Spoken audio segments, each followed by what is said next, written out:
ಪ್ರೀತಿಯ ಪ್ರೇಕ್ಷಕರಿಗೆ Shankaranand TV YouTube ವಾಹಿನಿಗೆ ಸ್ವಾಗತ ಸುಸ್ವಾಗತ. ಇವತ್ತಿನ ವಿಡಿಯೋನಲ್ಲಿ ಏಪ್ರಿಲ್ ತಿಂಗಳ ಮಾಸ ಭವಿಷ್ಯವು ವೃಷಭ ರಾಶಿಯವರಿಗೆ ಯಾವ ರೀತಿಯಾಗಿದೆ ಅನ್ನುವಂತಹ ಮಾಹಿತಿಯನ್ನು ತಿಳ್ಕೊಳ್ಳೋಣ. ಅದಕ್ಕಿಂತ ಮುಂಚಿತವಾಗಿ ಯಾರಾದರೂ ಶಂಕರಾನಂದ ಟಿವಿ ಯೂಟ್ಯೂಬ್ ವಾಹಿನಿಯನ್ನು ಸಬ್ಸ್ಕ್ರೈಬ್ ಮಾಡಿಕೊಂಡಿಲ್ಲ ಅಂದರೆ ಸಬ್ಸ್ಕ್ರೈಬ್ ಮಾಡ್ಕೊಳ್ಳಿ. ಪಕ್ಕದಲ್ಲೇ ಇರುವಂತಹ ಬೆಲ್ ಐಕಾನ್ ಒತ್ತಿ, ಅದರಿಂದ ನೆಕ್ಸ್ಟ್ ಅಪ್ಲೋಡ್ ಮಾಡುವಂತಹ ವಿಡಿಯೋಗಳು ನಿಮಗೆ ನೋಟಿಫಿಕೇಷನ್ನ ಮುಖಾಂತರ ಬಂದು ತಲುಪತ್ತೆ. ಹೊಸ ಹೊಸ ಮಾಹಿತಿಗಳನ್ನು ತಿಳ್ಕೊಳ್ಳೋದಕ್ಕೆ ಸಾಧ್ಯವಾಗುತ್ತೆ ಅಂತ ತಿಳಿಸ್ತಾ ಈ ಒಂದು ಏಪ್ರಿಲ್ ತಿಂಗಳ ಮಾಸ ಭವಿಷ್ಯವನ್ನು ತಿಳ್ಕೊಳ್ಳೋಣ. ಆದರೆ ಮೇ 8ನೇ ತಾರೀಕಿನಂದು ನಡೀತಿರುವಂತಹ ಶ್ರೀ ಲಲಿತಾ ಮಹಾಯಾಗಕ್ಕೆ ತಾವೆಲ್ಲರೂ ಸಹ ಬರಬೇಕು. ಒಬ್ಬೊಬ್ಬರಿಗೆ ಒಂದೊಂದು ರೀತಿಯಾದಂತಹ ಬಾಧೆಗಳಿರುತ್ತೆ. ಮನೆಯಲ್ಲಿ ಸರಿ ಇರೋದಿಲ್ಲ, ನೆಮ್ಮದಿ ಇರೋದಿಲ್ಲ, ಕೆಲಸಗಳ ಕಾರ್ಯಗಳು ಸರಿಯಾಗಿ ಆಗ್ತಾ ಇರೋದಿಲ್ಲ, ದೃಷ್ಟಿದೋಷಗಳು ಜಾಸ್ತಿ ಇರುತ್ತವೆ, ಮಾಟಮಂತ್ರ ದೋಷಗಳು ಜಾಸ್ತಿ ಇರುತ್ತೆ. ಎಲ್ಲ ರೀತಿಯಲ್ಲೂ ಸಹ ತೊಂದರೆ ತಾಪತ್ರೆಗಳು ಯಥೇಚ್ಛವಾಗಿ ನಿಮ್ಮ ಜೀವನದಲ್ಲಿ ಇದ್ದಕ್ಕಿದ್ದ ಹಾಗೇ ನಡೀತಾ ಹೋಗ್ತಾ ಇರುತ್ತೆ. ಯಾಕೆ ಆ ರೀತಿಯಾಗಿ ಆಗ್ತಾ ಇರುತ್ತೆ? ಏನಕ್ಕೆ ನಿಮಗೆ ಜೀವನದಲ್ಲಿ ಒಂದರಲ್ಲೂ ಏಳಿಗೆ ಆಗಿರೋದಿಲ್ಲ? ಈ ಕಡೆ ಜಾತಕ ಚೆನ್ನಾಗಿರುತ್ತೆ ಅಂತಾರೆ, ನಡೀತಿರೋ ದಶಾಭುಕ್ತಿಗಳು ಚೆನ್ನಾಗಿರುತ್ತೆ ಅಂತಾರೆ. ಈ ಕಡೆ ಮಕ್ಕಳಾಗ್ತಾ ಇರೋದಿಲ್ಲ, ಮದುವೆ ನಡೀತಾ ಇರೋದಿಲ್ಲ, ವಯಸ್ಸುಗಳು ಮೀರಿ ಹೋಗ್ತಿದ್ರು, ಮದುವೆ ಆಗ್ತಾ ಇರೋದಿಲ್ಲ, ಏನೇನೋ ಸಮಸ್ಯೆಗಳು ಬರ್ತಾನೆ ಹೋಗ್ತಾ ಇರುತ್ತೆ.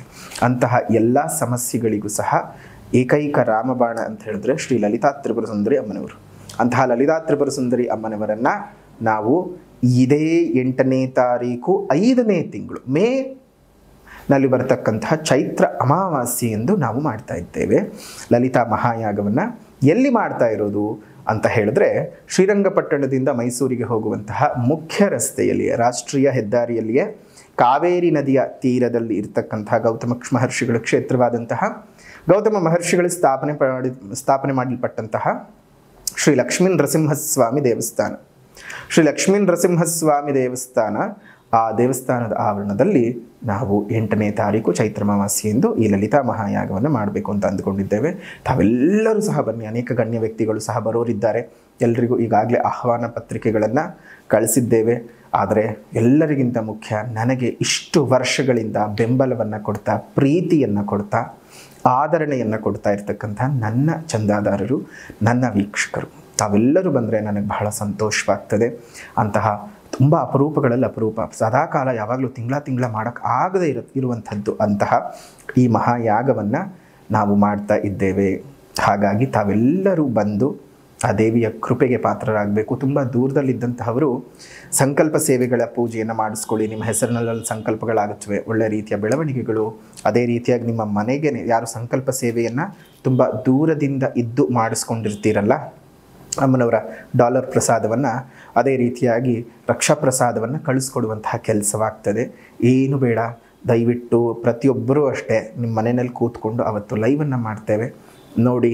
ಸಾಧ್ಯವಾದವರು 99 ಭಾಗ ಬರೋ ಪ್ರಯತ್ನ ಮಾಡಿ. ಆಗದೇ ಇಲ್ಲ ಅಂತಂದರೆ ನೀವು ಮನೆಯಲ್ಲೇ ಕೂತಿದ್ದು ಮಾಡ್ಕೊಳ್ಳಿ. ಇನ್ನು ಏಪ್ರಿಲ್ನಲ್ಲಿ ವೃಷಭ ರಾಶಿಯವರಿಗೆ ಯಾವ ರೀತಿಯಾಗಿರುತ್ತೆ ಅಂದರೆ, ಆದಾಯದಲ್ಲಿ ಬಹಳ ಏರಿಳಿತಗಳಿಂದ ಕೂಡಿದಂತಹ ವಾತಾವರಣ ಕ್ಲಿಯರ್ ಆಗ್ತಕ್ಕಂಥದ್ದು, ಒಂದಿಷ್ಟು ಸ್ಥಿರತೆ ಅನ್ನೋದು ಕಾಡುತ್ತೆ. ವೃತ್ತಿಯಲ್ಲಿ ನಿಮಗೆ ಕೀರ್ತಿಗಳು, ಪ್ರತಿಷ್ಠೆಗಳು, ಒಳ್ಳೆ ರೀತಿಯಾದಂತಹ ಬದಲಾವಣೆಗಳು ಉಂಟಾಗ್ತಕ್ಕಂಥದ್ದು ಆಗುತ್ತೆ.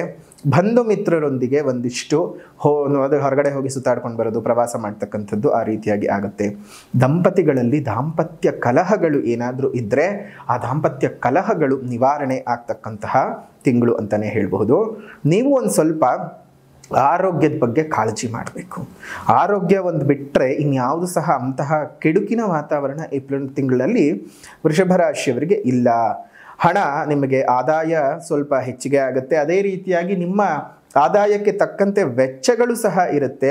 ಆರ್ಥಿಕ ಮುಗ್ಗಟ್ಟೇನು, ಹಣಕಾಸಿನ ಮುಗ್ಗಟ್ಟೇನು ನಿಮಗೆ ಈ ತಿಂಗಳು ಉಂಟಾಗಲ್ಲ. ಯಾಕಂದರೆ ಬರುವಷ್ಟು ಉಳಿಕೆ ಆಗದೆ ಹೋಗ್ತಾ ಇರುತ್ತೆ ಹೊರತು ಬೇರೆ ಇನ್ನೆಂಥದ್ದು ಆಗ್ತಾ ಇರೋದಿಲ್ಲ. ಸೊ ಹಾಗಾಗಿ ಅಂಥ ಯೋಚನೆ ಮಾಡುವಂಥ ಅವಶ್ಯಕತೆ ಇಲ್ಲ. ಅವಿವಾಹಿತರಿಗೆ ವಿವಾಹದ ಒಂದು ನಿಶ್ಚಯ ಆಗ್ತಕ್ಕಂಥದ್ದು, ವಿವಾಹಿತರಿಗೆ ಸಂತಾನ ಪ್ರಾಪ್ತಿ ಆಗ್ತಕ್ಕಂತಹ ಸುಸಂದರ್ಭಗಳು ಇರುತ್ತವೆ.